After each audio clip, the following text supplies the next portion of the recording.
I mean, it is a birthday party, so you better have brought gifts. I'm only in this for the gifts. It's like a wedding. We should have done an Amazon wish list.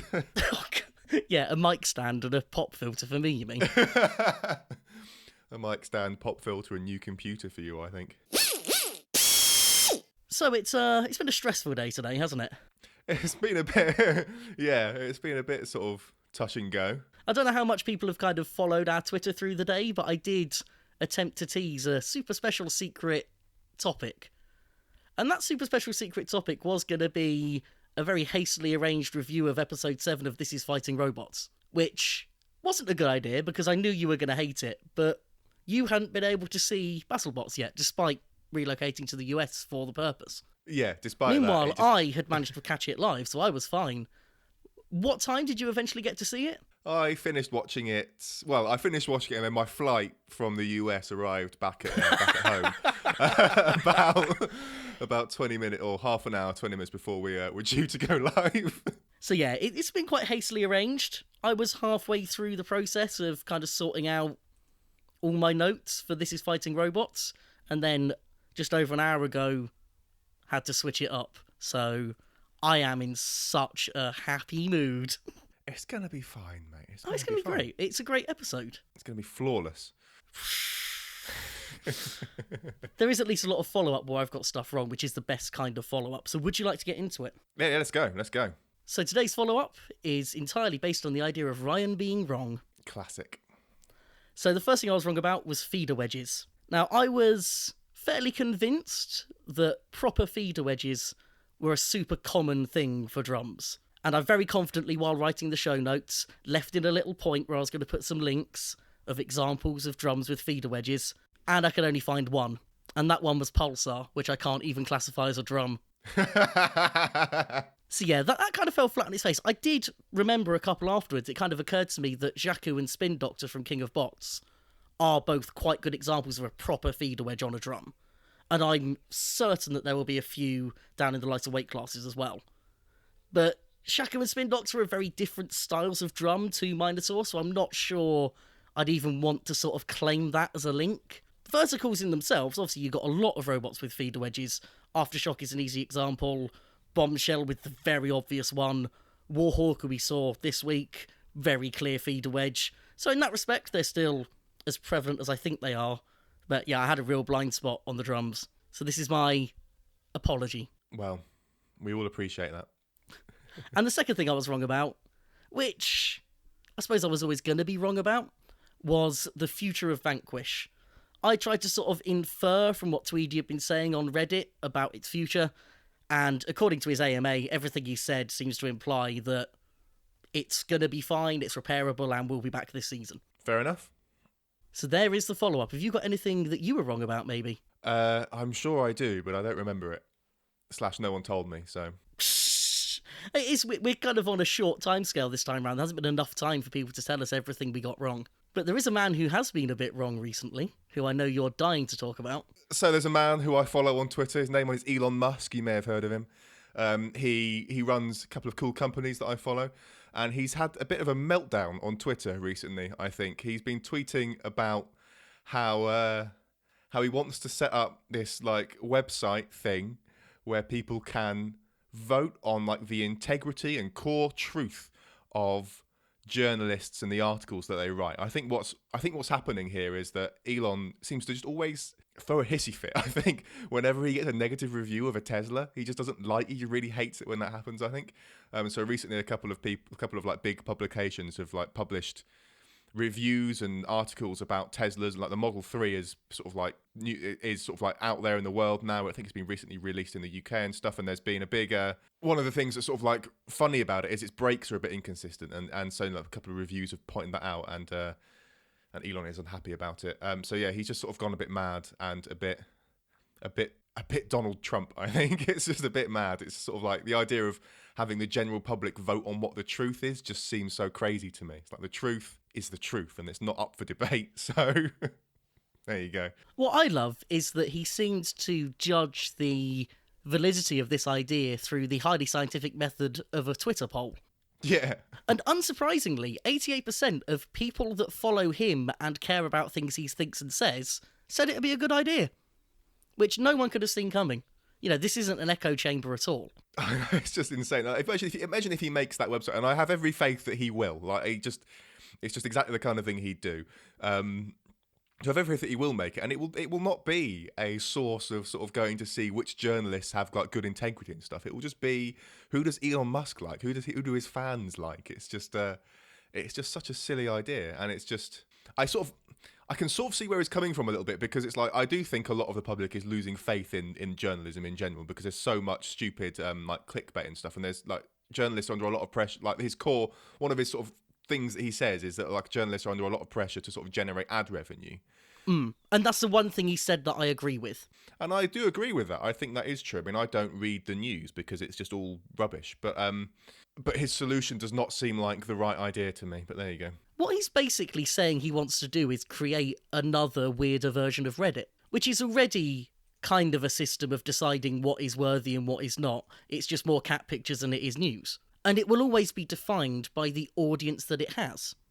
So in much the same way that his Twitter poll obviously reached an overwhelming consensus on whether this was a good idea or not, exactly the same thing will happen if you just bring in a certain crowd of people. I'd love to see the results of the sort of right-wing America version of that website, for example, where Fox News is the most trustworthy news source. That would be I don't know. That would not be a good place to be. I also feel like this is kind of a thing that I imagine already exists somewhere, but not as a sort of user-defined thing, as a professional's comments on the validity of the sources, for example, in an article. That must exist somewhere, surely. I'm sure it does. I mean, I think if you want to sort of like, if you really want to follow the news and try and get a sense of like credibility and truth and stuff, I think the only way you can do that is to just follow an enormous number of news outlets and read the same story written by a bunch of people. And from that, you should be able to pick out the common threads there and have some level of, you know, faith, I guess, that those bits are true. Or whatever, or sort of, you know, find the bits they all agree on, and then you can sort of go, well, if, you know, you'll have like wildly different bits of it, and you go, well, that's just the opinions of the writer and stuff. It's just, I don't know, it's just I don't understand the news. I don't understand why people care about it as much as they do, I guess. While we're on the subject, how do you feel about Tesla as a company and as a product? I really like Teslas for the most part. There's stuff about them that I'm not as much of a fan of. So like, I think Tesla really overhype their autonomous driving stuff. I think there are, because they keep talking about it as being autonomous driving and stuff, or like these cars that can like do self-driving, and they can't. It's just a really advanced cruise control, and I think it's disingenuous to keep calling it autonomous driving. But the more important thing, I guess, is I think it's dangerous to keep doing that, because people then think it can do more than it can. And then the other sort of like safety problem I have with Teslas is in the Model 3, there are basically no buttons anywhere. If you want to sort of change anything in the car, like climate control or anything really, you sort of you end up going to the touch screen in the middle of the car quite a lot, which I just think is terrible. It's like, you know, I think, you know, even just like trying to find the climate control in my car, which are like big proper buttons and dials and stuff, even just trying to find that without looking is distracting enough. I don't think going to a touch screen is a sensible thing at all, and I think it's a worse experience as well. I think there's a lot to be said for having a nice set of like premium buttons in a nice car. Can you just define for me a premium button? Right, okay, right. So you've got some buttons that are like really soft and smushy, and they don't have a good tactile action when you push them, right? Whereas some buttons have a nice sort of bit of resistance at the beginning, and then they'll suddenly give at the moment they actuate and stuff, and they have nice clicks and stuff like that, and you can really feel when you've done the thing that it wants you to do. And dials are the same. Like, you get some dials that are just like really mushy, like I have no idea how much I've twisted, but some have nice proper like notches as they go round, or yeah, it's just sort of like there's a lot to be said for how tactile these kinds of things are, and touchscreens take it away. I think touchscreens in general are just horrible things to use. It's so difficult to type well on a touchscreen, for example, because, as you say, you don't get that feedback. You sound so old. Some devices try and give you that little bit of vibration. What the hell is that supposed to do? Oh, the reason I asked about Tesla was actually more, because it's come up in the chat about their environmental impact. This whole idea of them being super ecological, I still want to fight against quite hard. Not only because of some of the materials that go into making them, in terms of, you know, the rare earth metals, for example, and the mining of those, but also the fact that And I'm going to say this nice and slowly for some people that don't seem to get this. Electricity is made largely by burning fossil fuels. By putting electricity in your car, you are still burning fossil fuels. And until electricity is being created renewably, an electric car is not an ecologically sound choice. If anything, the more ecologically sound choice is to find a second-hand car that's not particularly old, that sort of comes from the era of fairly ecologically sound engines, and reuse that. I don't know. I feel like I'd want to do a bunch of research on the environmental impact on Teslas myself before I go drawing huge conclusions about pluses or minuses. So I don't know either way. I think I know that most electricity is still generated by burning fossil fuels, but that's increasingly less true, and it's only going to get less true with time. So I see I don't think that electric cars are any worse than driving like a petrol car in terms of burning fossil fuels. And I think given enough time, they're going to get better because more and more energy will be generated from like wind and solar and stuff. And like if you really buy into Tesla's idea of the future, you'll be charging your car from the electricity that your solar panelled roof generates. So it's sort of like, I think the running of the car, I think is fine. Someone in the chat has just said the main issue is the production of the car, which I'm fully willing to believe that the production of these things is still massively problematic for the environment. But hopefully that'll get better with time as well. I imagine another issue we're going to have increasingly is disposal of them as well, because of some of the materials that are used. So, for example, the batteries aren't going to be easy things to dispose of safely. I mean, we see that every time one takes a hit in any robot combat setup. Yeah. But anyway, should we move on to something that you will happily criticise? Because, we're having a nice big technology detour today, having thought that we weren't going to have BattleBots to talk about. And that is the latest issues with Alexa. Have you had a chance to read this news story? I'm sort of aware of I haven't particularly read it, but I am aware of what happened. So there was like an Amazon Echo thing, and it thought it heard someone saying Alexa, and then recorded the conversation and sent it to someone, I think. Well, we'll do outcome and then process. So what it did was email audio of a conversation where two people were just talking about getting new flooring to some random email contact of theirs. Now, of course, in many ways, this is fine because it's an innocuous conversation. Clearly, the person who got it found it amusing or whatever, told them what had happened. But you can easily imagine situations where, you're not always having conversations you want to share. And if it's happy to send it to someone, there's every chance it would send it to precisely the worst person. Now, Amazon have offered an explanation of what happened, and they say the steps were as follows. Number one, the Echo wakes up, as it were, because it heard a word that sounded like Alexa. That's fine. That's a thing that can happen. It's then somehow heard part of the conversation as a request to send a message. It has then apparently asked who the message should be sent to, apparently too quiet for the people to hear over their conversation, and it's then heard a name that it thinks matches someone in the contact list. It's then asked again if it's the right person, and has somehow perceived part of the conversation to be confirmation that the message should be sent. Now, all of those things as individual steps are fine, and I suppose you have to assume that in rare cases, no matter how unlikely all of these things are, they're going to come together at some point. But it is still a very good reason to be far more careful about having these things in your home. I don't care how unlikely it is. If there's any possibility of that kind, it's awkward enough when you send a message to the wrong chat, or, as you almost did earlier, send a tweet from the wrong account. This is kind of terrifying in a slightly Black Mirror way. And it also makes you wonder, again, from a conversation we've had before about the security element, if someone does somehow get access to this device, think of the power it gives them. I think when we last had this conversation, I wasn't scared enough. But hearing this has made me sort of go, oh yeah, that is literally a microphone in the house. Yeah.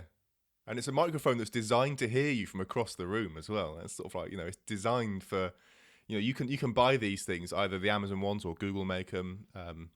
You can buy them and like they can hear you across, like if you live in like a flat like I do, you could probably have it in one room and be in another room and still shout at it and it would hear you and stuff. They are sensitive microphones. I wonder if there's a way for them to set it up so that it will respond at an appropriate volume. If it works out that you're further away, can it just shout back at you? I'm sure there's ways that they could do something like that, yeah, but ultimately, you just shouldn't have these devices.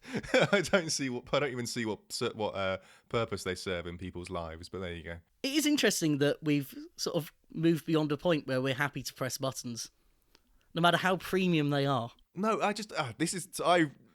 the buttons, man. Like, buttons are great. I really like the societies dislike women of societies, but like big companies' dislike of buttons is just infuriating. they're just great. Buttons and dials and switches and stuff have their place, and they should continue to be used. You shouldn't sort of replace everything with buttons. Like, you think about like smart light bulbs and stuff. You go, oh yeah, I can speak to the room when the lights turn on. It's like, well, you could have a nice switch and have like 2 switches in the room, maybe one at either end of the room, that turns them all on and off, and that will work every time. You won't have to sort of shout at it, and it won't suddenly break if your internet goes down, and you won't have other people remotely turning your lights on and off. I don't know.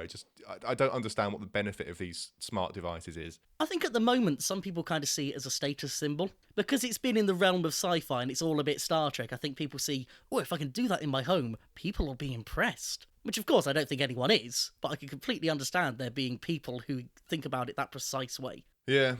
There is one good reason to get, what is it, Amazon? I can't remember the name of it. I just call it Alexa, and that's not true. It's an Echo, isn't it?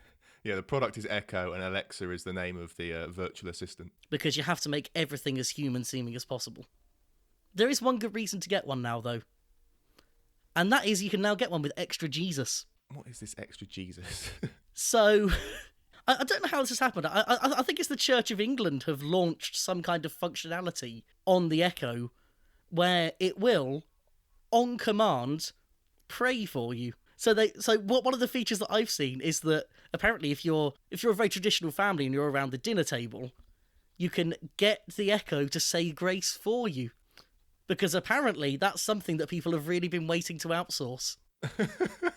I don't really know what to say to that. But if you want to outsource praying, I mean, I think that defeats the purpose of praying, personally. But if that's what you want to do, and if that still counts, then fine.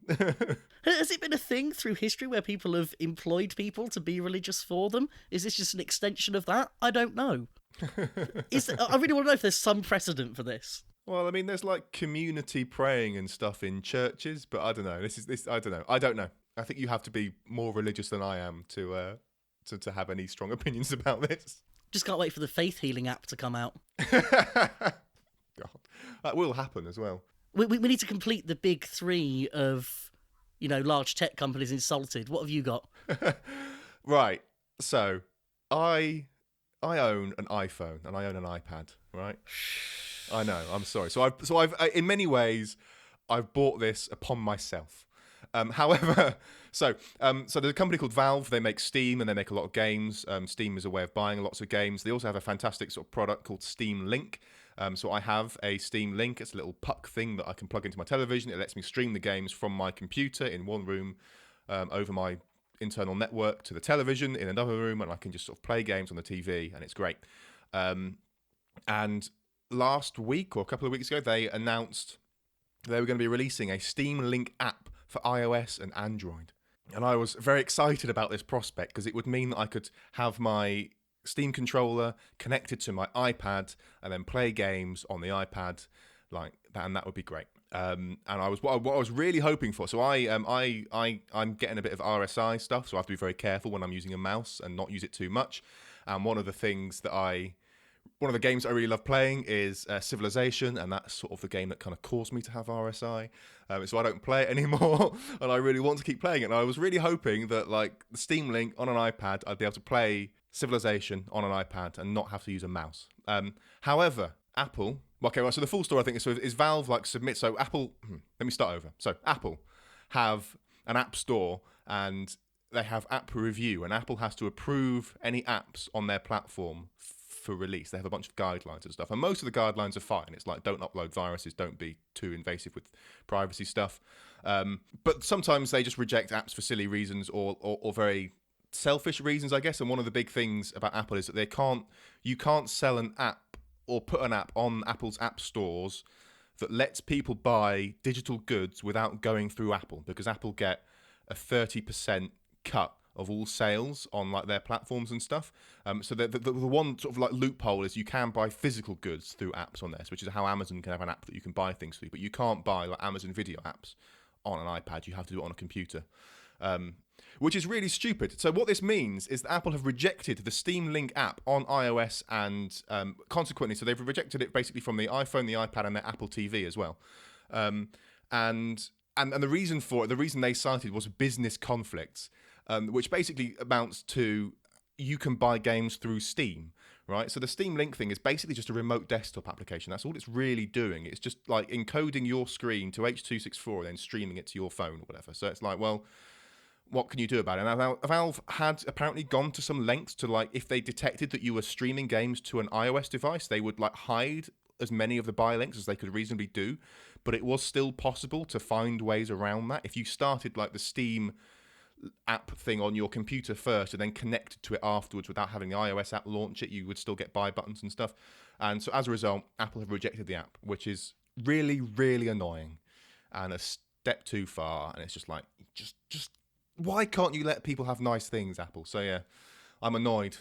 I'm annoyed that I can't use that app to do games on my phone or my iPad. So when you're using that, presumably you're basically reducing your iPad to an input and output device. It's basically a screen and a mouse at that point. Yeah. And Apple feel it's reasonable to have control over the content of what's on that screen. Yeah. Or they feel that what is on that screen is still somehow their responsibility. Yeah. So yeah, because you can, yeah, exactly. Which is doubly silly because there are like you can go and download like remote desktop applications on an iPad. Right, so you can just go and get an iPad, get a remote desktop application, and then you've got full control over your computer, and you can obviously just buy whatever you want from anywhere. It's just stupid. Although the question then is, why don't you just do that? It's like performancing. So the way the Steam thing works is it's designed to be like lower latency and stuff, and things like that. That's I could fair try enough. it with something else, and it might work, but I don't know.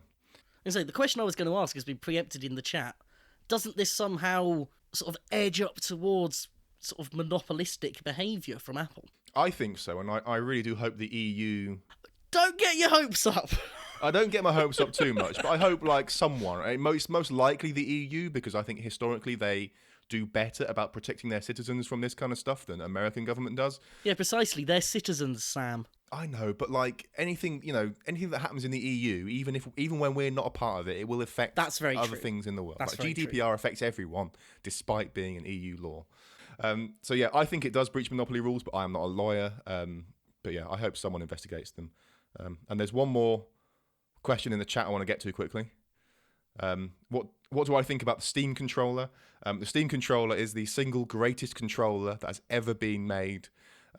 After that is the Xbox controller. After that will be the GameCube controller. And then you've got the PlayStation 4 controller way down the bottom somewhere because it's a pile of garbage. Those are my thoughts on games controllers. Where does the Wii controller come into that? The Wii controller's all right, actually, I guess. I don't play many games that's a useful controller for. So Yeah, control the RSI. yeah, that's true. Just kind of imagining you trying to play Civilization with a Wii controller. Pointing at the screen with it, man. You could Gestural probably do it. interface for Civilization. Someone says they think the PS4 controller is the most comfortable one to use of all of them. You are wrong, sir. You are wrong. I used to think the same. I was always loyal to PlayStation because I liked the fact it was a symmetrical controller. But now I've had an Xbox for a couple of years, I cannot use PlayStation controllers. To me, they're kind of too small. Whereas I think in terms of ergonomics, the Xbox is a lot better purely because it's bigger. And the fact that, because the way game input is set up, forces the left side and right side to be doing such drastically different things, the asymmetry actually does make sense to me. So yeah, I'm amazed that I think that, but I was completely converted.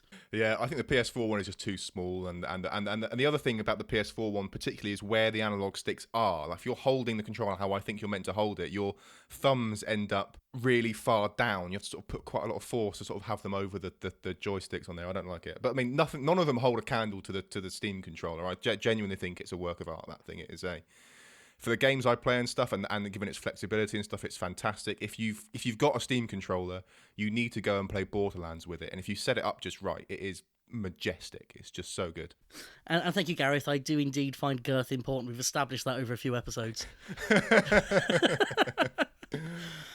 then, I suppose we should get on to what everyone, I suppose, is really here for. Although the style of feedback we seem to get often makes me think that people actually enjoyed this stuff more than the robot stuff. But we should get on to BattleBots. Sam, you saw it for the first time an hour ago. What did you think of the episode as a whole? I thought this was a really good episode still. I think they are consistently good. They have been. I was a bit surprised by the sort of attempted comedy opening. I didn't dislike it. It's not really my thing. I appreciate the effort, but that was a bit of a surprise. Yeah, it's fine. And I think I'm becoming more and more aware of how much of a American sports broadcaster stereotype Chris Rose really is. He's sort of a toned down champ kind. If you say so. I do say so. You know I have to compare at least one person from BattleBots to someone else in every episode. It's in my non-existent contract. Someone else who I have no idea about. What, champ kind? I have no idea who that is. From... I almost forgot the name of it there. From Anchorman. Nope. Not ringing any bells. Have you even seen Anchorman?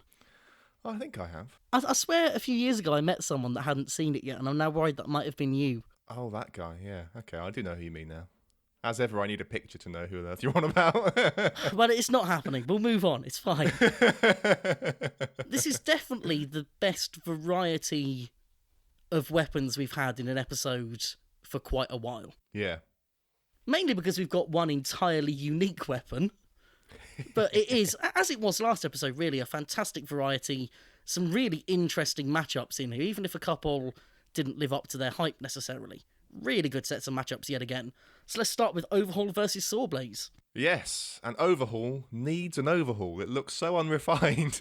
You see, I kind of anticipated you saying this. I think Overhaul has got the Pulsar problem, where it looks the same on the outside, but internally quite a lot has happened. I'm sure it's fine. No, I'm genuine. I'm only talking about the way it looks. Just the external thing. It just looks unrefined to me.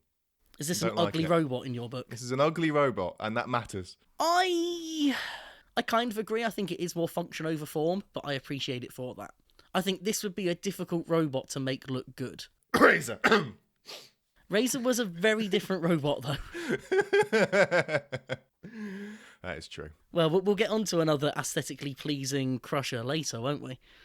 But no, Overhaul, it's blue, it's silver. That's a nice colour combo. I'll give it that. It's got some artwork on the back. What more do you want? Yeah, it's fine. It's fine. I mean, the unicorn horn didn't help the aesthetics. No, I don't. What was that? What was that meant? Were they just trying to turn their robot into a lifter or something? Presumably, yeah. In fact, that is a bit of a Razor thing as well in the second bout where Tornado cheated. Yeah. But no, as I say, it looks unchanged, but internally a lot has gone on. I'd love to explain it, but I don't understand it myself. Charles Guana's got an amazing sort of build log going on, which I'll link to in the show notes. Just be aware that you need more technical knowledge than I have to really understand what's going on in a lot of it. He's an entertaining writer, it's worth a read either way, but don't expect to understand everything unless you're proper clever like. Fair enough. How do you feel about Sawblaze then? Sawblaze is all right. It's got the green flames, so that wins. That wins a lot of points there. But yeah, I think it's all right. How many points would it gain if those flames were on a drone? It would be like a triple score zone. They would get triple points. What sport are you taking that from, Sam? That triple score zone that you say with the confidence of it being a real thing? I don't know why you were immediately going to sport when it's clearly a thing from video games. Is it? I mean, it's a thing from Scrabble. You'd have things in video games, and there'd be like point scoring stuff, and there'll be zones where you get more things. Like most notably to me immediately is the Lego games. Like in Lego Star Wars, if you're going to collecting studs, there'll be certain areas of the level that are quite hard to get to, where it might be like times 10 or something. I have no experience of this. Well, you clearly haven't completed Lego Star Wars to 100% then, have you? I haven't even completed it to 1%. Well, you should. It's a great game. I just want to stop and pull myself out of the moment here and just revel in the fact that in any pairing, I'm the sporty one. That shouldn't happen. Well, it's happened. You have found someone who likes sport less than you. Well, I love sport. I literally work with the football club. That's quite a high level of liking sport. This is true. Yeah, Sawblaze for me, last year it showed a little bit of potential. These two have fought before. I think it was part of a rumble, and Sawblaze came out on top in that. It's one of those machines where even if the weapon isn't effective, the wedge always will be. But in this case, the weapon was also very effective. Yeah, I was sort of like writing a note, just writing down, about saws not being very effective. And then Sawblaze goes and nearly cuts Overhaul's weapon off. So, yeah, it was a great weapon. Here's a quick question for the chat. Does anyone know what kind of blade they're using on that saw? Because whatever it is, it works. Although, again, I think there's also an element of knowing how to use it. We kind of had that last week with Red Devil, where the driver freely admitted that he made a mistake with the saw very early on and completely blunted it.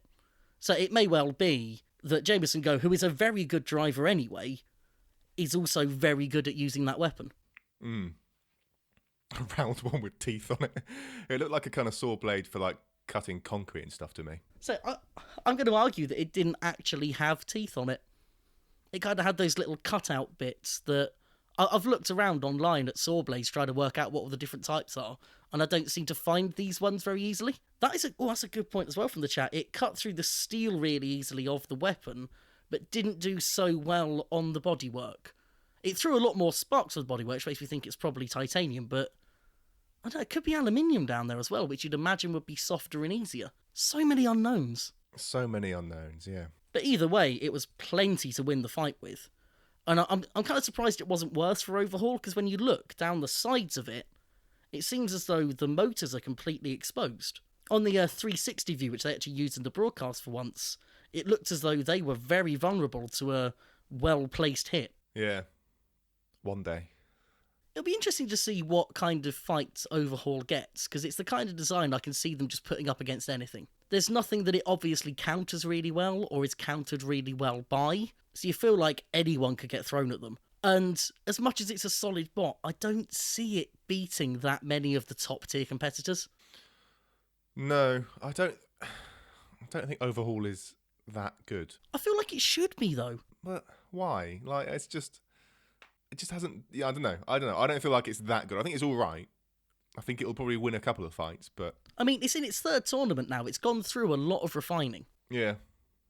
Now, the one thing I will say for saw blades going forward that look like a bit of a weakness is that the power of the drive seemed to lift the front up quite a lot. And I think the defensive driving of Overhaul maybe stopped them exploiting that, but there are a lot of teams out there that will exploit that. Yeah, there's definitely a window there for getting under them and doing a lot of damage. So yeah, they need to drive carefully around that. And the other weakness they have is their terrible trash talk. that took me back to the old Robot Wars. It was very Robot Wars Extreme, wasn't it? Yeah, I mean, if he wants to do that, I'm assuming he's not been asked to do that, given that no one else really does it. So fair enough, but well, I mean, yeah, a bit awkward. Endgame kind of tried it in calling out Tombstone, but that was also a bit awkward and weird to me. I think just fundamentally, you just can't, it's very, very rare that you're going to get, a nerd who can do that well. It's just not going to happen. I mean, Will Bales would probably do good trash talk. It's very rare, Some people will be fine, but I think it's rare. Also, I think I wouldn't say that all the people we've got in the field are necessarily a nerd stereotype. I mean, just look at Shokoprian. You just have to pick holes in everything that I say, don't you? Well, if you didn't say things with so many holes in them... Okay, so apparently it's a friction saw on saw blades. That's interesting. It doesn't look like the kind of friction saw I'm used to seeing. I'm guessing there are just multiple types that I'm not used to. The sort of friction You're an saw expert I'm on used saws, to. are you? Hey, I did some Googling, okay? The kind of friction saw I'm used to seeing is the kind that's on dead metal with the very fine teeth, designed to basically heat something up and almost melt through it. But in Gareth I trust, so it must be a friction saw. Fair enough. What is our next fight, Sam? Unless you had anything more to say. I thought the bot cam was good. I'm glad they used it, actually. I was converted by that, I must say. The fact that it was being used properly and I didn't have to do it myself was a big relief. Yeah. Yeah, so I mean, that's more like the thing that I saw on YouTube a few days ago, where it sort of seemed like the camera was being panned around for me. So I think, I think the 360 cameras are a good solution if you sort of we want one camera that's quite light on this thing and we want to be able to sort of see action anywhere. I think it's fine as long as you pick a view from it rather than trying to show the whole thing. I think I could be converted. Although I do find it quite annoying seeing the seam in the picture. But that's me being very pedantic as always. Shocker. I know, it's unheard of. Shall we get on to Whiplash Hypothermia then? Yes. What do you make of these two? I want to know who came first between Whiplash and Big Nipper. Well, that is a more complicated question than you want it to be, because Big Nipper has been around since, the original run of Robot Wars, but not with a vertical disc. The vertical disc came around for Season 10, I think. Sorry, Series 10. Series 10. Very important distinction. Now, Whiplash is the evolution of Splatter, which was around in the 2016 season of BattleBots, which would mean that it predates Series 10 of Robot Wars. But I think it might have been around even before then. And I know that certainly this iteration of Whiplash has been competing in Robo games as well for a previous year. So this has been around a while competing in general. So if you're calling shenanigans, I think shenanigans have been denied. The chat's calling shenanigans on you now. Oh dear, what did I do? Apparently, Big Nipper had the disc thing in Series 8. Ah, okay. Did they get to use it, or...? Oh, but Splatter had the disc in 2015, so that means they're at worst sort of co-created. Cool, that's fine. I mean, the robots are different enough. It's fine. I did just notice that those robots are it looked familiar, but it's a cool design and it was used really effectively in this fight. I thought they did really well with it, with getting like hits from above as well as sort of getting under them with the lifters stuff. It was it was good. And I suppose that's a big difference in the way that Big Nipper's one is put on. They can't do the whole flip it over the back as a hammer thing. It's very much just an adjustable height on it almost. Yeah. No, I'm a really big fan of Whiplash. I liked the idea of Splatter last time round, and I think they just kind of... Was it Son of Waiachi that took them out? It was quite a harsh matchup for them, I remember that much. I don't remember. And I've always liked the idea, and they've really proven themselves here. They proved themselves at Robo Games as well, but obviously that's a much smaller audience. And Hypothermia wasn't an easy matchup for them, really. No. So, did I catch you off guard there? Sorry, I got distracted. You do that a lot. Are you reading the chat? Yeah, that was a mistake. That's fine. Real-time follow-up is worth the distraction. There have already been a number of facts that have come into the podcast that would not previously have been there. We appreciate it a lot. Hypothermia is one of those robots that, because it's been built by Michael Mauldin, it's always going to be robust. Mm. And I know he had a big plough for the front, and I'm kind of surprised he didn't run with that here. Yeah. That's an interesting robot, really, isn't it? It's another unrefined looking thing with exposed motors on it and stuff. I love that lifting mechanism. The lifting mechanism is amazing. Did you spot how it worked? So can it grapple from above and then it's got, presumably, something under the plough that it can push against to lift things up? Is that how that was working? It basically just wheelies the whole robot up, and that's just wonderfully simple. I love that. Yeah. Yeah. It didn't work. It didn't get used in battle, but it was a nice idea. I don't know. It was such a short fight. I don't have a lot to say about Hypothermia really. It's a bit of a grapple at the beginning, and then lost a wheel and got decimated really. So yeah, I don't know. I hope to see it again, fight again, and see if we can sort of see more of it. I'd like to see it lift things a bit more, and I assume it can sort of like wheelie up and then still move around with another robot. You'd assume so, yeah. Yeah. So yeah, have to see, I guess. I mean, I really thought in those opening seconds of the battle that it was going to completely dominate, because we know it's going to be quite well driven, and we know it's going to be able to take a bit of punishment. The hit that took the wheel off, in a sense, was quite a lucky one in that it did hit the axle and therefore take off whatever was sort of retaining the wheel. When it got hits on the other wheel, it just deformed the wheel rim a bit, damaged the tyre a bit, and it would have gone on absolutely fine. So I think there was an element of luck there, but as soon as they got those first couple of hits, the momentum did completely shift their way. And I don't know who the lad that's driving it is, but he is pretty good. He was another good driver there, and he was doing some like tactical stuff as well, with trying to sort of get over the top and like hit them on their soft bits on the top. Like at the end of the fight, he was clearly going for their chain and stuff that was exposed there with their weapon and stuff. So yeah, good driver, I think. A really good matchup of driver and robot, I think, as well. That, you know, there are so many ways that you can use that machine. You can use it to lift. You can use it to uppercut with the disc. You can use it to attack from the top. I would imagine that there are even ways of using it almost as a bit of a clamp if you need to. Mm. Here's a question, though. Is it just me, or was that same guy driving Duck in episode 1? If it wasn't him, it was someone real similar. I don't know. I don't have a good memory for people who drive robots, I'm afraid. Also, another correction, it was Warrior Clan that beat Splatter, not Son of Waiachi. Same team, different robots. That's really confusing, that is. Well, they're both back again, so we got to deal with it once again. Huzzah! It's okay, I'm sure there's even more drone action from Warrior Clan, or Warrior Drag, or whatever it's called now. That'll be good. Something else that surprised me, actually, in terms of how these robots work, is that it looked to me as though the lifting mechanism on Whiplash is kind of belt-driven. Is it? It looked like it, yeah. I mean, we're used to seeing things like that being chain-driven. Bonfire would be an example of that, actually. Just to, incite some comment there from Gareth.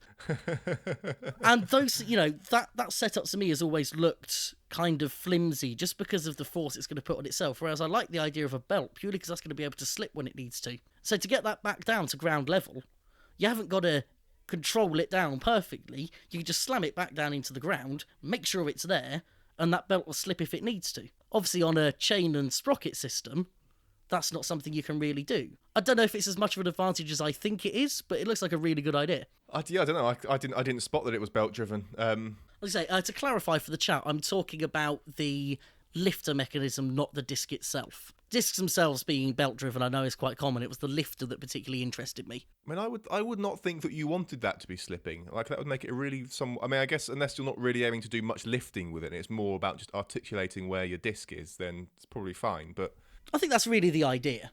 And of course, when they're bringing it up and over, they want it to build up some speed. They don't necessarily want it to have a lot of torque. Yeah. Fair enough. I may have just really butchered the term torque there, but you know what I mean. It doesn't need to be able to lift something up. As long as it can move its own mass and accelerate it, that's all it really seems to need to do. Yeah.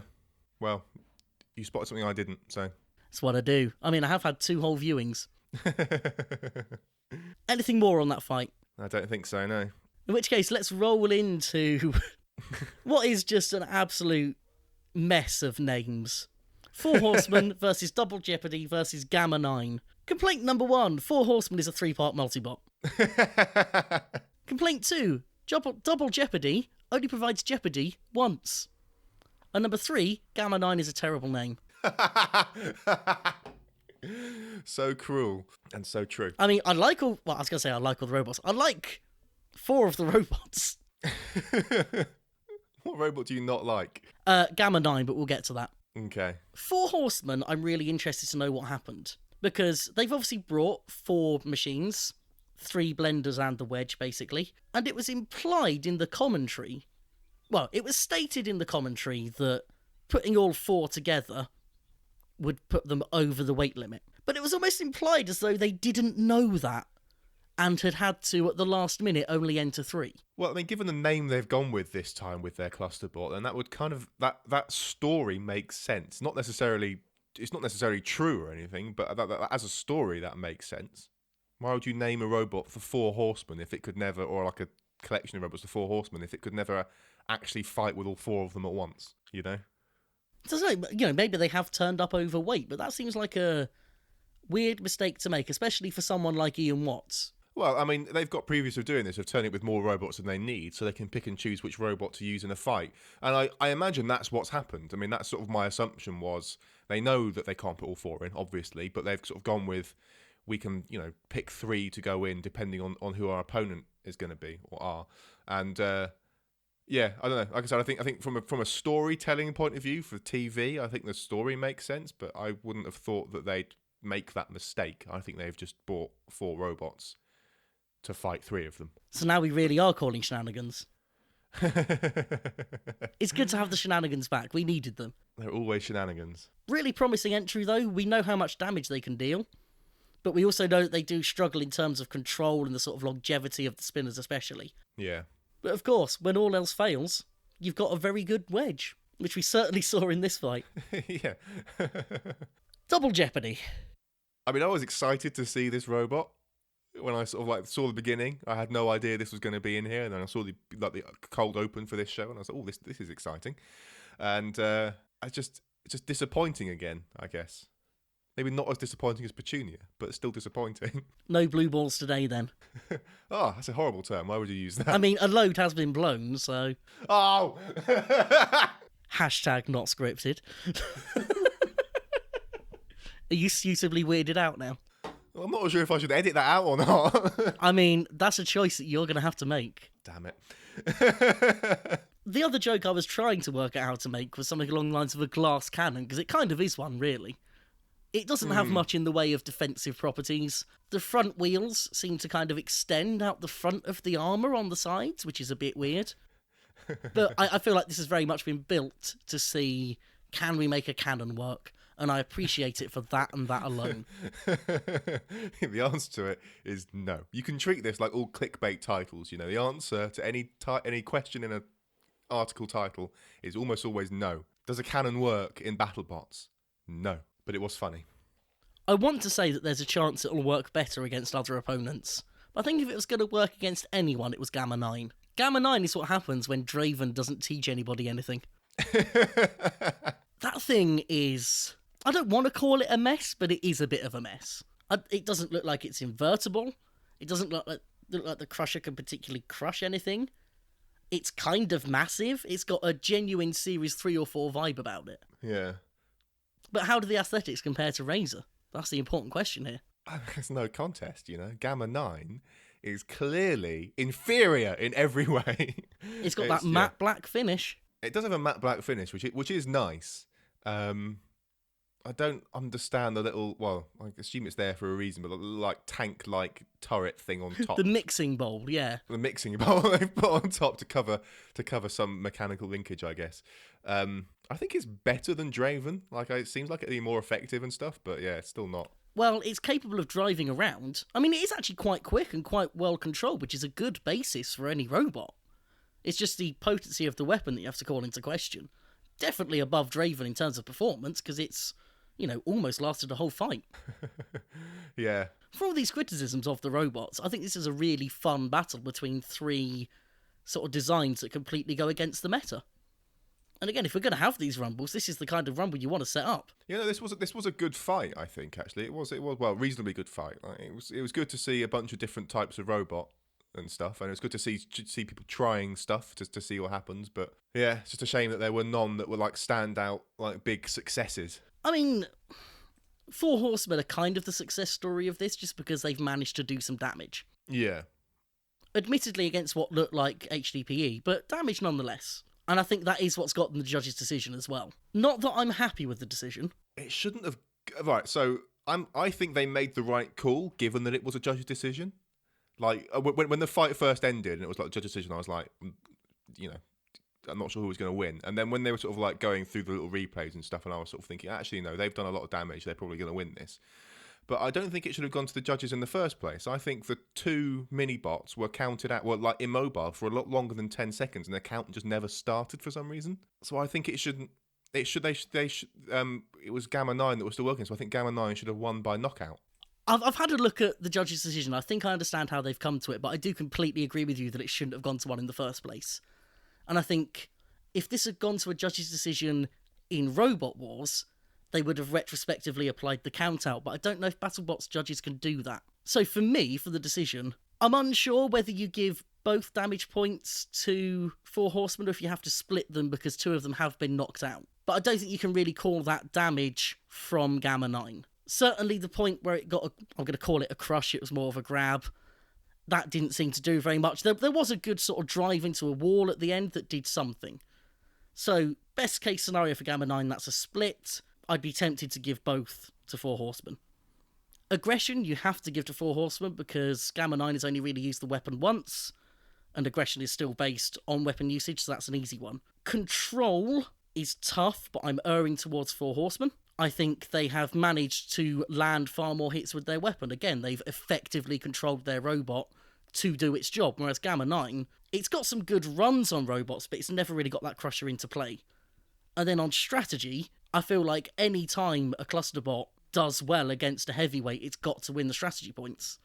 Because the effectiveness of a cluster bot is based entirely on strategy. So for me, that makes it quite an easy win for Four Horsemen. I'm quite interested to know where I can't remember what judge it was that went for Gamma 9. I'd be interested to see how they applied those points. I'm guessing that they would have had to have split the damage, and they must have given control and strategy to Four Horsemen, which I don't quite understand. So yeah, I'm fine with the decision, I just don't think it should have gone to one like you do. Yeah. The other question is whether you class it as a double knockout, which would again bring a different set of rules into play. What do you mean by double knockout? Well, both robots being knocked out simultaneously. I don't know what the BattleBots rules are, I didn't have time to check, but in a lot of situations, or in a lot of tournaments, in a double knockout, you tend to give it to the machine that instigated the contact, which in that case would be Gamma 9. It's a tricky one. Yeah, it's a tricky situation in many ways. I mean, I'm fine with the result, I suppose. I'm really happy they won it. I think they deserve a win. I also really loved that Sam was the first one to stop celebrating and go off and shake hands. Always like to see that. He's got class. I mean, it's in the name, isn't it? Yeah. All Sam. No, I'm not going to say that because someone will give me an example of a Sam that was terrible. But there you go. That old Sam Hitler, he was a bad egg. Oh, what? God damn it. Well, there goes that law that struck again, I suppose, isn't it? So yeah, I'm happy with it, but as a respected journalist, as we both are now, I have to be objective about these things. Yeah, highly credible, as rated by Elon Musk's fans. I'm not sure I'd want that accolade anymore. I think you just love for Senpai to notice you. Well, I think it'd be quite easy to get him to notice me. If I just sent him a tweet telling him that Teslas were crap, I think I would get noticed. Right? Well, we do like to manufacture controversy, so maybe we'll just do it from the podcast account. That'll get a good audience, won't it? It'll get us traffic. Let's put it that way. It'll get us traffic. Oh, Should we march along the parade of unique robots? Yes. Go on, you introduce this one. I've done too much of that. We have Warhawk versus Axe Backwards. And so Axe Backwards is the full body drum Of dreams. Of dream, well, of potential Of fever dreams, particularly. It's a standard vertical spinner against a highly non-standard vertical spinner, isn't it? Yeah. Axe Backwards was a disappointment, I think, in the end. It didn't exactly get a chance to shine, did it? No. No, the Warhawk guys, they knew exactly what they needed to do to win, and they did it very quickly. Like at the beginning of the fight, and that interview thing was like, I think their wheels will come off really easily, and then shockingly, their wheels came off really easily. So yeah, shame really. Warhawk, I feel like I very quickly sort of dismiss robots as the standard vertical. It's easily done, and I think there is an element of truth to it, but this is a really nice design. It's got that nice low angle on the wedge with that little lip at the back to stop anything sort of riding over the top of it. The drive seems really solid on it. It gets spun up nice and quickly. It's well controlled. They've given some thought to aesthetics as well in the paint job. There's a lot to like about it. Yeah, it is a nice looking robot. I think I can always find things to be picky about, and that is the big motor that's sticking up there. But there's nothing you can do about that. So yeah, I imagine they have some kind of modular armor set up that would protect that if they came up against something that was an overhead weapon. Yeah. If they haven't, then they're brave. Or wealthy, one or the other. Perhaps both. But yeah, no, cool looking robot and very effective as well. It's a really harsh matchup for Axe Backwards to come up against something that's going to get spun up so much faster than it. Yeah. Although, to be fair, the drum was really good armour. That thing was incredibly robust. What is it made from? I don't understand what they've got that's that tough and is also flexible. Unobtainium is the only option. I don't know if they've gone for some kind of composite layering approach, potentially. That's the only thing I can think of. Yeah. It's certainly more robust than Barbarous was, which appeared to be made of, I don't know, crackers or something. I liked the use of the axes. I know they worked hard to get the axes on there. And they seem to have a genuine tactical usage, where they did that kind of sit and spin maneuver, which I can only assume was them hoping to snipe the chain or belt of the spinner. Oh man, if they'd done that, if they'd gotten that sniper shot, that would have been insane. Would that have been above Nuts on Carbide?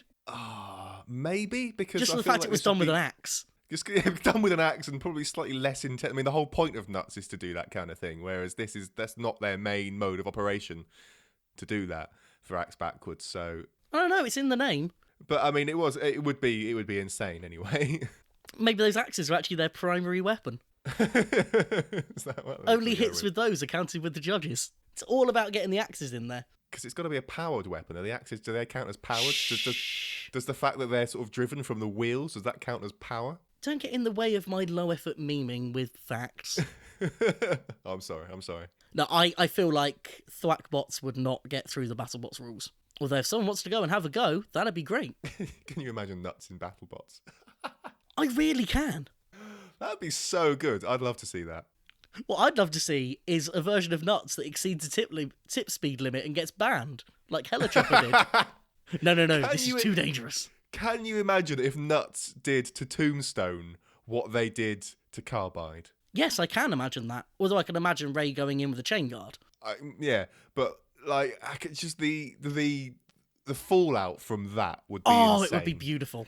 I mean, if you think it was mad enough when it happened to Carbide, imagine it happening to Tombstone.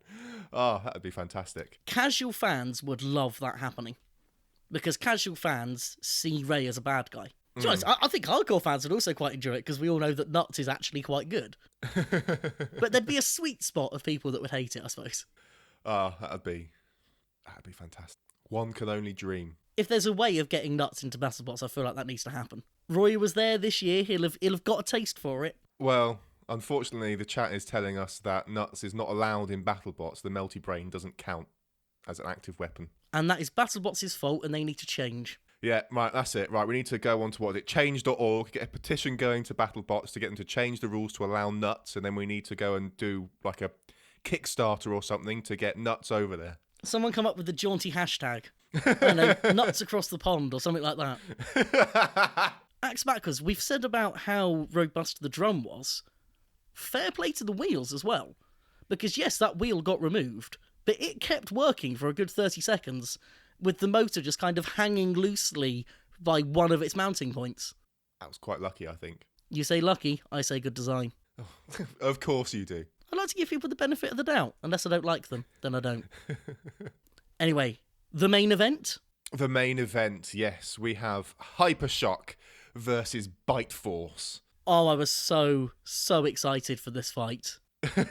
And that did not last long. However, Will Bales does get by far the best intro VT of the series so far. They have made him look stunning in that. You know, when it's Ray's turn, they just show off his little tank dolly. That's about it. When it's Yeti Guy, he just gets to spin his drum above his head. And that's it. Will Bales gets like a full photo shoot. Yeah, with all the crazy matching uniforms and stuff. I mean, you're a man of aesthetics. What do you think? Hypershock is stunning. It really is. I absolutely love it. It is. I think it's knocked Razor off. It's just stunning. Wow. It's like, it really is. I really do like it. I mean, I've been on board ever since I saw the logo. The logo was enough for me. Yeah. But some of those little design flares on that thing, where they've just made it look like a freaking spaceship. It's just majestic. It's just, I mean, and the what is this? Where is it? Drum? Does it count as a drum, or is it conjoined discs? I think we're going conjoined discs. Conjoined discs. Either way. If you can even call those discs. I mean, they look properly mean as well. It's just, everything about that robot is fantastic. You've played Faster Than Light, haven't you? I have, yes. It looks like one of the rock ships from above. I have to look that up now. It'll be in the show notes, don't worry. Oh, such a good robot. Or such a good looking robot, I should say. It was a good looking robot, that's for sure. It was a fantastic looking robot. And it had a fantastic death as well, I have to say. Oh yeah, and it was really nice to see that the insides are as garishly coloured as the outsides.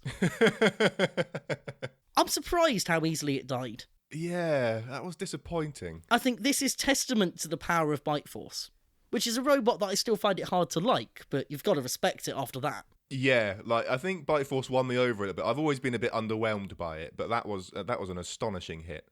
And yeah, I'm sad that they destroyed such a beautiful robot. You have to imagine it will be rebuilt. That top that came off seemed to be completely intact. Oh yeah. Yeah, surely they do. I mean, like, the BattleBots production is putting so much weight on them as well. They're sort of like bigging them up and stuff. Like, they'll give them the time they need to repair it as well, I'd have thought. Oh yeah, and I feel like, you know, they're going to be thinking about things like toy sales. Hypershock is your best seller right there, isn't it? Oh my goodness me, yeah, I would buy one. I would import it from America if I had to. I'm just imagining all the merch you could just get out of their logo. Although they should do that, really. They deserve it. Yeah. How did you find Farouk's intros this episode, having been won over by him last episode? Back to my usual, take it or leave it, I think, really. Really? Yeah. That Hypershock intro was amazing.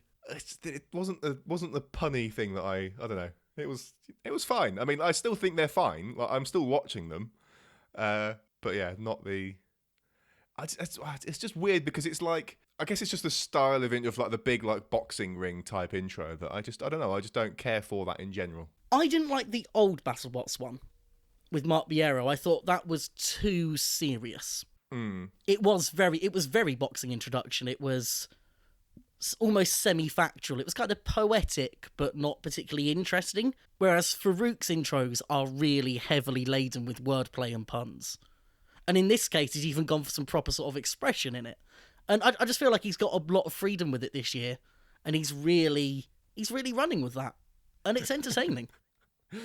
Deep analysis of Farouk. I think you could start a whole podcast for Farouk. Only on Spinnerproof. Are we reaching the point where we might have to start inventing segments with their own jingles? Because I will do a Farouk jingle. It won't be good, but I'll do it. I mean, if you do it, it might make it into a show. Oh, that's tempting, that is. It's very tempting. Oh, well, it's on you. It is on me. And it's been heard by people now as well. Oh, the pressure's too much to bear. Damn it. Do we try and do an autopsy on Hypershock here? I don't know what there is to say. I think they got fairly beaten. I don't think there's, The thing that amazed me was that it seemed as though their rear right drive belt had come off, despite never getting hit on the back. That's how hard they've been hit. I think they had problems inside their robot as well, actually. Actually, yeah, I forgot about that. It was throwing sparks, wasn't it, at the start of the fight? It was throwing sparks. So, even if they didn't get the big hit and lose everything, I think they wouldn't have lasted long anyway. It depends what it was. If it was coming off of the weapon still seemed to be running when they were upside down. So maybe it's something they would have been able to push through, but... I think it was a drive motor, but I mean, I don't know. I don't know the internal layout of that robot well enough, if at all. But I don't know. I think it was a drive motor, but we shall see. I think in the coming, hopefully we'll see or hear from them about what was going on in there. It may well be that we get another kind of damage report section in the Science Channel version as well. Yeah, I don't think those sections are very good, by the way. It was interesting because of the one shot of Minotaur where they took the top off and the whole front and half of each side just fell off. Yeah, that was interesting. I think it's like they clearly split the whole frame. But I mean, in general, I don't think there's anything we learned from that you didn't see from just like pausing the main show. It felt very afterthoughty. I love the idea of it, but much like the sort of judges segments, I'd rather they did it properly and gave it a bit more time than just threw it in like they are. Well, at least it's thrown in on a sort of like a not main broadcast of it. And it does give a reason to watch that sort of second version. Yeah. And it seems like we're going to get fights in that place occasionally as well. We had that in episode 1. And more fights is always good. Okay, it wasn't a great rumble, but it's something, and it's a chance to show off more of the robots. Yeah. So yeah, anything extra is good. I think I maybe got a bit hyped up for it, thinking it was going to be a bit more Discovery Channel, if that makes sense. I thought they were going to go into more detail with it, maybe look at 1 or 2 robots rather than trying to look at absolutely all of them. So the fact that we only saw sort of three sentences from Tweedy when his was a robot that literally got cut in half, I was thinking that he'd be probably the focus of it along with Minotaur, the ones that have taken the most damage and where there's the most to talk about. But who knows, maybe they'll try it again in a different way in another episode, maybe it's something they'll change in a future series. They've got so much right that I can't help giving them a pass for getting something not even wrong, really, just slightly less right. Yeah. Anything else to say on that fight? I don't think so, no. It's a shame that it was short, but it was, we got a pretty big hit out of it, so, you win some, you lose some. Another one of those episodes, really, where it was maybe individual hits that were slightly more memorable than whole fights. Yeah, definitely. So, we've got 2 wheel removals. We've got everything coming out of... I almost forgot his name there. Hypershock. We've got the completely ineffective cannon blow from Double Jeopardy. The slow-mo for that is very funny. And, of course, Sawblaze nearly beheading Overhaul. Yeah. You can find the show notes for this episode at spinnerproof.com/episodes/31, and there you can find links to all the robots we've been talking about today. You can also find a link to our Twitter at Spinnerproof, where you can tweet to us your favourite species of indoor plant. Right, it's after show time then. It is after show time. What are we doing after? Oh, God. Oh, man, this is going to be intense. I regret everything about this after show. I mean, immediately starting with a health warning here, we often shy away from proper physics. We're going in at the deep end here. Could you get much deeper than this? I mean, my notes aren't too physics heavy, but we're going through at least 2 of the 3 laws of motion. And I think that I'm going to have to get you to explain radiation pressure because I don't understand it. I don't understand it either. Well, this is going to be great. I'm going to be honest with you. I haven't done as much research into this as I would like, but we can go for it anyway. So, I think it was like sometime last year or something. There was a paper published about a thing called EM drive, which is a theory that's been, or an idea that's been around since I think like the mid 90s or something, of a frustrum-shaped thing that you inject microwaves into, and then by advanced physics / magic, it generates thrust in a given direction. And everyone, I say everyone, most of the scientific community is very skeptical of this, but there's been some research done into it as well. So I think it was at some point last year, maybe the year before, where like a peer-reviewed paper was published about it, and they seemed to suggest that they could measure thrust coming from this thing. So this big copper frustrum, which is like a chopped up cone, basically, which they did inject with the things, with the microwaves, and they could measure thrust. And I think the news this time, I guess, is they've since sort of like redone those experiments better. So they've done them in a vacuum chamber, and they've done it in a way where they can like reorient the EM drive within that vacuum chamber in a bunch of different ways, and then they can measure the force in those directions. And so what they found is they have it oriented one way, and they turn it on, and they get thrust in the expected direction. Not very much thrust, but they get it. They turned it through, I think, 180, and they got thrust in the other direction, which is what they'd expect. And I think they did it at 90 degrees, where they'd expect to measure no thrust, because the way their thrust measuring thing will only do it in left and right, basically. So pointing up and down, they turned it on, and they still got thrust measured, which is not good. So I think the short answer as to why this is, the effect seems to be the electromagnetism from the power going through the wires is reacting with the Earth's magnetic field and causing like a measurable force in one direction or another. I suppose what I want to do is run through the sort of background of this a bit, so what it is and why it would be such a huge deal if it worked. So what you basically have with the idea of EM drive is a spacecraft engine which can provide a minuscule but constant level of thrust essentially indefinitely. So traditional engines, thrusters, whatever, rely on having some kind of reaction mass. So that's either fuel which gets burned in a chemical rocket, or a sort of heavy gas like xenon which is then expelled in an ion engine. You're always shooting something out of the back so that you can get pushed forward. It's very much... Is that the first law of motion? Third law of motion. Third law of motion. Every action has an equal and opposite reaction. To move forward, you need to send something backwards. That's the really simple idea of it. We have got ways of moving in space without any reaction mass or fuel in the form of solar sails. So the idea is that they use the sort of pressure / force of tiny particles being expelled from a nearby star to push them along. And you can trim the sail in certain ways to move in certain directions, but there are very significant limits on what you can actually do with that.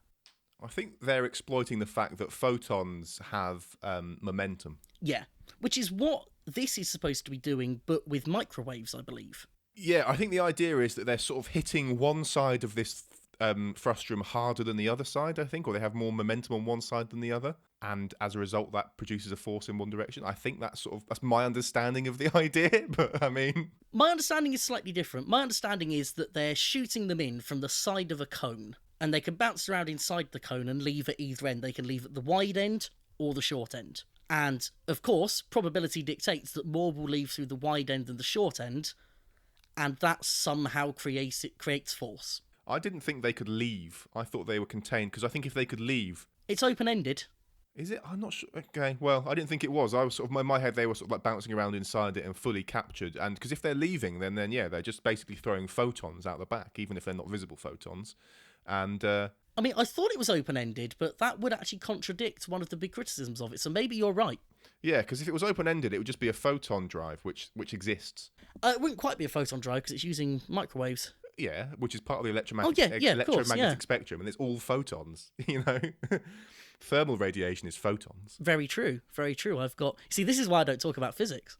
I make very simple mistakes. But yeah, so the big issue with this is that, according to all known laws of physics, in a closed system like this is meant to be, there will be no overall force from anything that you do within that system. So in what you describe, if it is closed ends, that's kind of the same as the whole thing about if you have birds flying inside a truck, does it change its weight? It's that same idea of whatever movement you have happening inside of there still balances out to create no overall force. Which is why the leading ideas about why this seems to work is that it's in some way going from a closed system to an open system and interacting with the world around it in some way. Yeah, so someone called Dad has just joined a chat room. I have a horrible feeling that is my dad. Is your dad a physicist? Because if so, he could really help out here. He does have a degree in maths. I mean, that's just crap physics. Joyce, I'm amazed to come back and see that there's anyone still in this chat room now that we're talking about physics. You can use photons to produce thrust. So while photons are massless, they do have momentum. So if you throw them out the back, because you've got to conserve your momentum of the whole system. If you're throwing something with momentum behind you, you've got to have a small amount of momentum going the other way to sort of counteract that. So you have exactly the same amount of momentum going the other way. So you will move if you fire a torch, basically, in space, just very, very, very slowly. This is an idea that I always wanted to get the chance to demonstrate in school and never did. This whole idea of the third law of motion is so much fun. And it's something that I've tried myself, but not been able to do with anyone else. Where if you basically get something like, for example, a shopping trolley and sit in it, if you throw stuff out of it, you will move in the other direction. Well, if you can overcome static friction, yeah, sure. Bags of potatoes work well. They're heavy enough. That's just a fun story of a thing I did that I enjoyed. It has no relevance to anything. On a scale of 1 to 10, how much are you regretting talking about this right now? It's fine. Good, because I'm just about in my comfort zone so far. But my comfort zone does involve getting a lot of things wrong, so that's fine. Now, I don't know, what specific criticisms have you heard of the actual testing methodology? Because you were saying about interactions with the Earth's magnetic field, whereas the explanations I've heard have been more to do with magnetic fields created by the equipment within the chamber that it's interacting with. So this is essentially one of those cases where if you weren't measuring it, it wouldn't do anything. But by having the equipment that measures it powered up, you're creating a field for it to interact with. Yeah. So I'd read and sort of heard people talk about like the Earth's magnetic field, but yeah, magnetic fields in general seem to be sort of the main cause of any measured thrust here. Other criticisms I've sort of seen of this in general, I don't know how true this is of the most recent experiment, but the original ones were, again, they were not done in a vacuum. So there could have been convection effects that were sort of like causing the thing to move around a little bit. I mean, the equipment they're using to measure the things, to measure force in one direction or the other, is incredibly sensitive stuff. So it wouldn't take much in terms of just wind blowing to sort of measure something. Other criticisms, I guess, are sort of like, can you measure thrusts that are that small accurately? Is this below the noise floor of what we can currently measure? And yeah, magnetic fields. I think they're sort of the three big points about this. I think they've addressed a lot of it in this more recent paper, which is why, this paper is basically saying, yeah, EM drive doesn't work. Sorry, guys. It was magnetic fields. Which isn't a shocking result, really. No, it's one of those things where there's definitely sort of like two sides of sort of like, on the one hand, it would be really cool if it worked, because you could do like interstellar travel with it. There's that kind of like level of technology. Not necessarily, it still wouldn't be on human timescales, but it would be far easier than it is now. Yeah, because you wouldn't have to bring an enormous amount of fuel basically to. And you also have essentially unlimited range. All you need is enough time to accelerate up to the speed you want. Yeah, so as long as you can generate electricity, you're going to be fine. So it would be really cool. So along that, it'd be really cool. But like on the other hand, and if it worked, then that would be an indication that there's a lot of what we currently think of as like fundamental laws of nature that are incorrect. And on the one hand, that would be amazing because you could this means, oh, excellent, there's even more stuff to go and figure out now. We've got to do a bunch more research, bunch more science to understand why we thought it was this way and then actually it wasn't.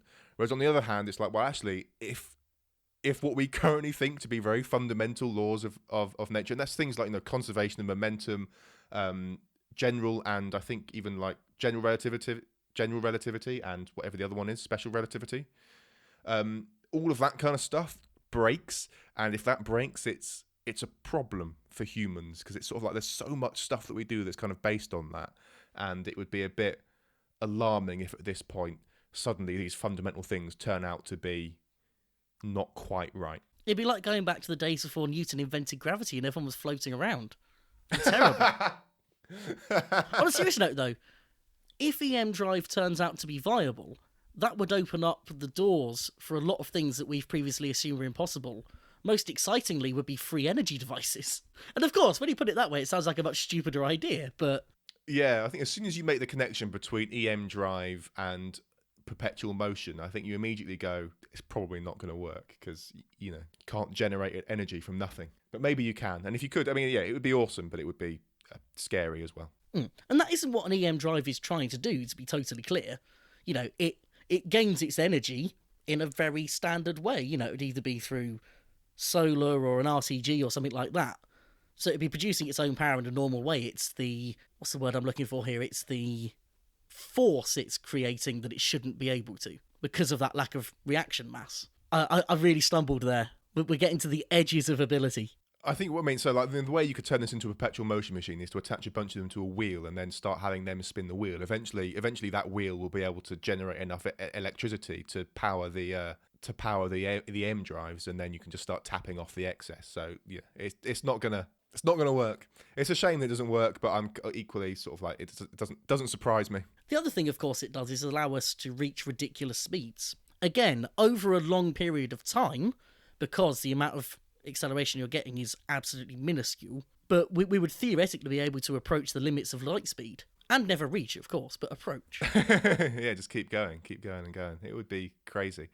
Max in the chat has just asked about Bussard ramjets. Now, I'm just going to sort of quickly check that I'm thinking of the right thing when you say this. The idea is you've got an engine in space that's got these big magnetic fields that are scooping up the hydrogen that's kind of just floating around in space. Is that right? And then collects all that, draws it into a reaction chamber to work. And the faster that you go, you get more and more and more hydrogen, because you're going through more and more space in any given moment, and so you can collect more hydrogen, and then use it to generate thrust, which would be, assuming I'm thinking of the right thing, that would be. That's definitely something that I've heard of as an idea as well. Yes, as I also pointed out in the chat, Larry Niven uses them in a bunch of science fiction. It would, I think I've read them in those books actually. It is a very cool idea. I'd love it if they worked. I don't know if they do or not. Max says they don't. Who knows? I mean, the issue there would be more practical than physical. So, for example, if you want to be utilising the very low densities of hydrogen in interstellar space, you need something huge. And to be getting enough of it, you need to sort of build up some momentum in the first place, which is going to be very difficult with something that large. You would also need, presumably, to be generating significant amounts of power. So I think it's something that, even if the idea of it shapes up, the practicalities of doing it are the limit. The idea of a generational spaceship, nothing about it in terms of the physics or the biology or the chemistry or anything like that really falls down. It's just the fact that we don't have the ability to make that. Yeah, one day, you never know. I don't know. I think the Bussard ramjet is it's one of those things that's kind of like, it works in a universe where you've got, like, if you can use a bunch of fuel to sort of accelerate to a point where the ramjet starts to work, and then you can then save that fuel for something else. You can sort of go, well, now we can sort of like bootstrap ourselves and then carry on accelerating and stuff without expending enormous amounts of fuel. So really, we're talking about, once you reach the point where you're already a spacefaring civilization, you've probably got the ability to make these things to make your spacefaring better. Yeah. This is very much the warp drive kind of thing, isn't it? It's like, we're already really good at going around slowly, let's work out how we can do it fast. And we're not good enough at going slowly yet. One day. I mean, I doubt a Bussard ramjet would ever work, to be honest. I think... Well, not with that attitude. But I mean, ramjets exist in the real, like, we do use in atmosphere ramjets. and they are really cool. That's one of the best things about the. I'm sure I've talked about this before. The Blackbird, the SR-71, right? That's got ramjets, and as a result, the faster it goes, the more efficient its engines get. And at some point, it's almost just burning air if you go fast enough with a ramjet or a scramjet and stuff. So it's a really cool technology. All we need to do is find those downed alien ships, and we'll have this sorted. Yeah. Well, I think we may be done. Core blimey.